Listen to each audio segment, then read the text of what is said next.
All right, good morning. Good morning. All right, thank you for meeting with me today. So the purpose of our meeting is just to reflect on the lesson that we videoed. So I know you had sent some feedback in about the lesson. What did you feel went well? Do you remember? No. Okay, that's okay. You had said, I feel that there were strengths and weaknesses in each of the Big 12. For example, I felt that presenting instructional content at Proficient was strong except for the criteria piece. And then that's for your improve upon. So that's what you said went well. Do you feel like thinking back, can you remember anything that you were proud of about that day that you did that you thought was really great? No, I think it's kind of Or a something. continuum of, I think I'm getting better Okay. as I'm going along and kind of working out the kinks. Okay. Well, some things that I thought were really great. I saw you clearly posted your learning target. Your learning target was I will model real world situations with functions. And you made sure that students understood what they were learning. When you asked students to read the learning target aloud, they were able to do so confidently. This shows you're establishing clear expectations for learning, which is foundational for all of our student success. They need to know what they're learning, right, to be able to master it by the end of the lesson. I also liked how you made math relevant by using real world context like the ice cream shop. That was fun. Money trees, hiking trails. You helped your students see that functions aren't just abstract concepts, but tools they can use to understand situations in their daily lives. I know that this is scripted, but I wrote down kind of what I loved about your lesson. Your lesson had a clear structure with an organized agenda. The agenda was on the board. Students could follow.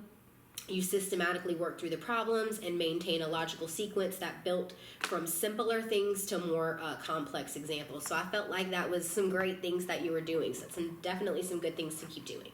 If you had a chance to redo it again, the feedback you had given me was to improve upon. I think that the respectful conditions are a huge problem. I can't get a feeling of whether this is a disrespect or a norm for this age. However, it is affecting what I'm trying to do. And then you felt like with your Big 12 activities materials, I would like to focus on the student-centered element. I think that to sustain students' attention element feeds into the behavior element.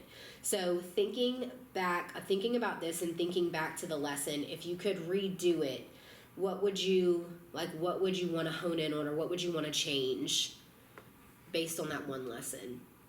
I think it's just having that variety so that it's not just, so there's some kind of movement around, and also kind of incorporating the higher order and the working together. Okay, higher order and students working together? Mm-hmm. Okay.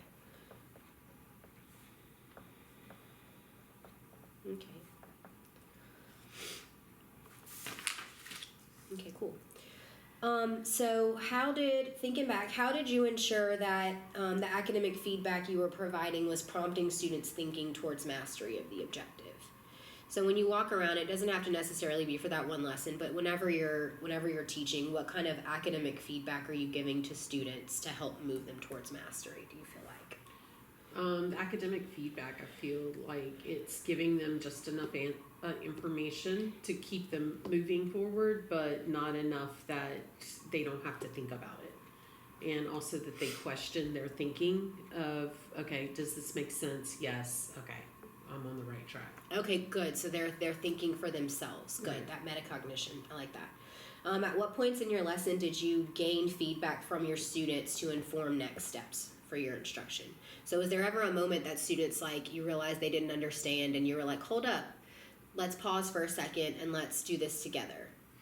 I mean, I don't remember that specific lesson, but that's generally what I do is when I'm asking questions, or when I walk around and I can see some kind of, disconnect if it's more than one or two students, or I also listen to conversation and I can hear, where the problem is.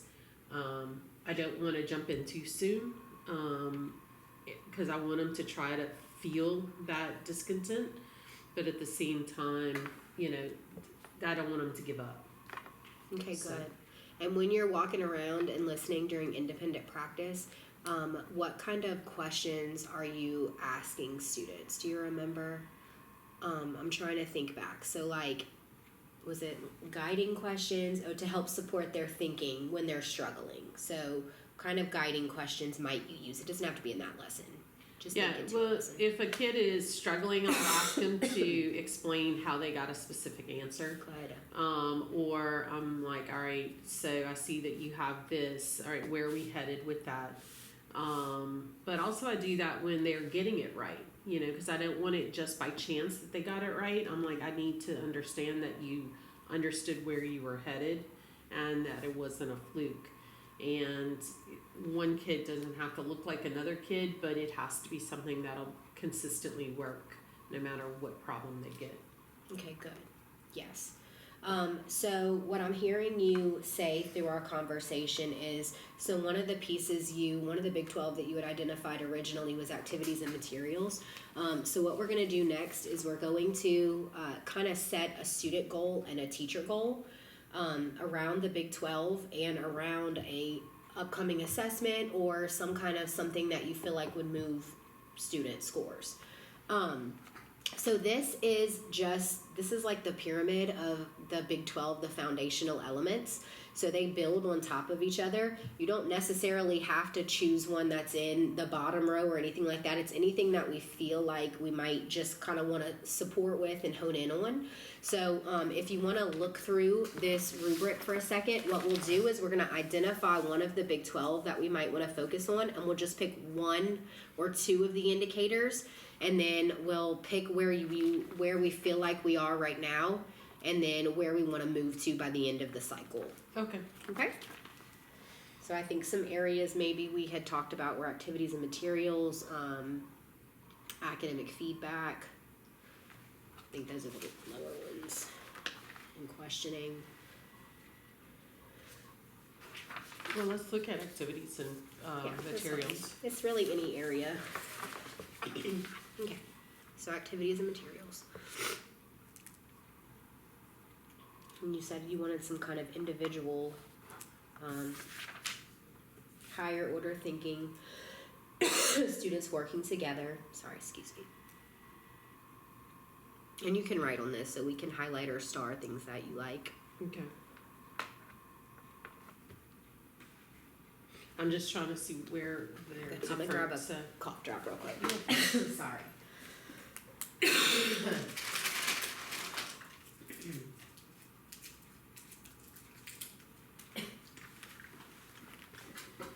Sinus drip got me. You're all good. So this is where it looks like it switches here. To 5, yes. So,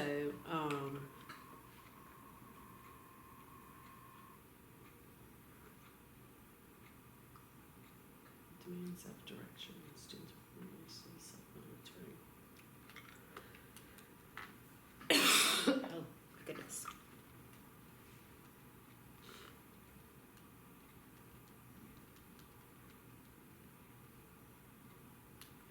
All right, definitely sustain student attention. And evoke curiosity and suspense. Okay. All right, good. Okay, so those can be our starting points. That's fine. So our sample teacher goal is by the end of April, the teacher will move from beginning to developing on the Marzano scale. And this would be activities and materials. Mm-hmm. And then I would just put those two. So that would be our teacher goal. Okay. So where do you feel like you are right now with doing these two things? Not using beginning, developing, applying, or innovating. Teacher uses strategies associated. Developing. Okay.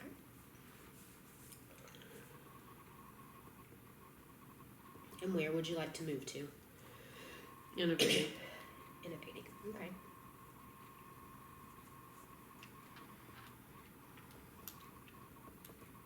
Okay. Perfect. And then we can think about the student goal, or if you have one that we can talk about now, it's fine. So an example of one is by the end of April, which that was for like the spring semester. 50% of students will answer proofs with 100% accuracy, and 5% of students who did not get any points, 25% of students will grow to get some points on the Unit 8 test. So it can be a test, it can be tracking exit tickets. It doesn't have to be anything, it doesn't have to be like the LEAP or a benchmark or anything like that. It can be something smaller that leads up to that. Do you have an idea of what you might want to track, or that what you are tracking currently that we can kind of support through this? I'm not sure that type of goal would be to work with this. This to me is more of like a sustained student attention, like a check mark kind of thing, or a checklist. And then this evoke student curiosity and suspense. I think you could give examples of student work that would have fulfilled this need. I don't think it's necessarily this would be your goal. So this would be your goal, for us to do this in the classroom a little bit more. But through doing this and doing things together like co-planning or whisper teaching or may model teach, it just depends on what we feel like we're working, because again, you're the content expert, and I just might walk around and kind of just make sure kids are doing these things. But we're going to build up to some type of data point that we can track. So it could be just me helping you look at data. And so we're doing two separate goals. So we want to do this in the classroom, but we want to also help move kids. So this, we're tied to this for your goal, but we're not tied to it for other things. So we can change things up and to do whatever we feel like we want to do to help kids grow.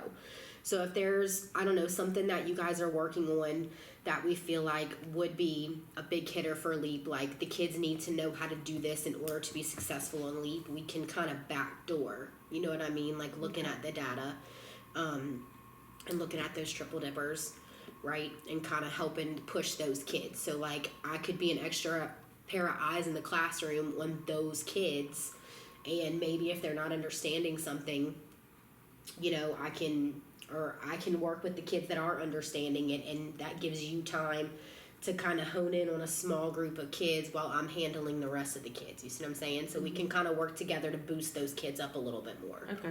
Yeah. So you can, like I said, you can think about it. We don't have to set this right now. Okay.